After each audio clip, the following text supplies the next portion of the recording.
চীন হাঁসের বাচ্চার ভিডিও কিন্তু আমার চ্যানেলে অনেক আছে, কারণ আমি চীন হাঁস পালন করি আর আমার অনেকগুলো চীন হাঁস আছে।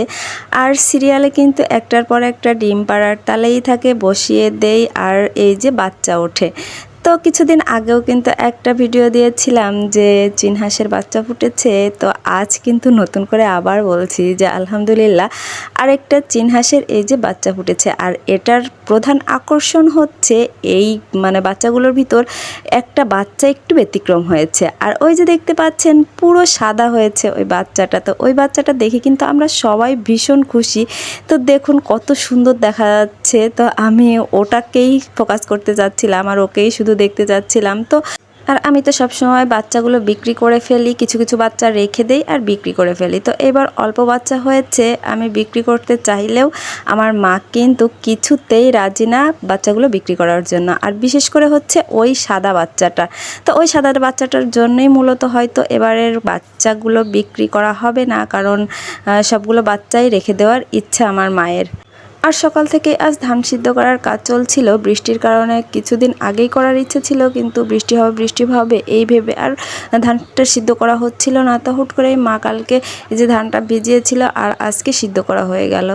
মা একাই সিদ্ধটা করে নিল। আর আমার প্রচণ্ড ঘুম পাচ্ছিল সকাল থেকেই, কেন জানি না ঘুমে চোখ ছাড়ছিল না।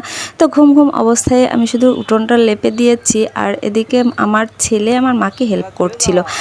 কিছুক্ষণ পর আমাদের বাগানের দিকে চোখ পড়াতে দেখলাম একটা বিড়াল এসেছে দুইটা ছানা নিয়ে। তো আমরা সবাই তো আশ্চর্য হয়ে গেছিলাম আর ওদের কাছে যেতেই ওরা চলে গেল। জানি না ওদের মনে কী ছিল, কী জন্যে এসেছিল। তো বাচ্চা দুটো কিন্তু ভীষণ কিউট ছিল। আর এই যে দেখুন রোদ যেহেতু উঠে গেছে আর সিদ্ধ ধান, তাই এই যে ছাড়াই দেওয়া হয়েছে।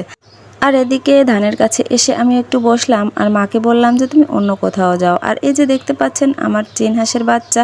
তো আমার কিন্তু অনেক সাইজের চীন হাঁসের বাচ্চা আছে। তো এগুলো হচ্ছে বড় বাচ্চা। তো ওরা মাঝে মাঝেই আসছে আর এই সিদ্ধ ধান রোদের উপর থেকেই খেয়ে চলে যাচ্ছে। তো আমি ভাবছিলাম যে ওদের গরম লাগছে না, প্রচণ্ড গরমে আমারই তো ধানের উপর যেতে ইচ্ছে করছে না। আর এদিকে দেখুন আমার মায়ের ব্যাটালিয়ানরা সব হাজির। তো ওদের মনে হচ্ছে ক্ষুধা লেগেছে। ওরা সারাদিনই কিন্তু উঠান থেকে ধান খেয়েছে, তারপরেও ওদের মায়ের হাতের খাবার না হলে মনে হয় চলেই না।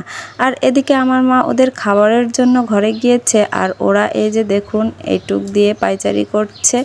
আর তারপরে মা যখন খাবারটা নিয়ে চলে গেল ওদিকে, ওরা সবাই চলে গেল। ওরা এতটা বোঝে ভেবে আশ্চর্য লাগে। আর এদিকে ছিল চড়ুই পাখি। তো আমাদের তো অনেকগুলো লেবু গাছ আছে আর লেবু গাছে তো সারা বছর চড়ুই পাখি সারাক্ষণই থাকে। আর যখনই এই যে ধান নাড়া হয় বা উঠানে কোনো ফসল আসে, তখনই কিন্তু যেন চড়ুই পাখির উৎসব শুরু হয়ে যায়। তো সব মিলায়ে কিন্তু আমি ধান নেড়ে সব কিছুই উপভোগ করছিলাম আর ভীষণ ভালো লাগছিল। তো আমার কাছে তো সব কিছুই অনেক ভালো লেগেছে। তা আপনাদের কাছে কার কাছে কেমন লেগেছে প্লিজ কমেন্ট করে জানাবেন। আর ভালো লাগলে লাইক কমেন্ট শেয়ার করে আমার পাশেই থাকবেন। আল্লাহ হাফেজ।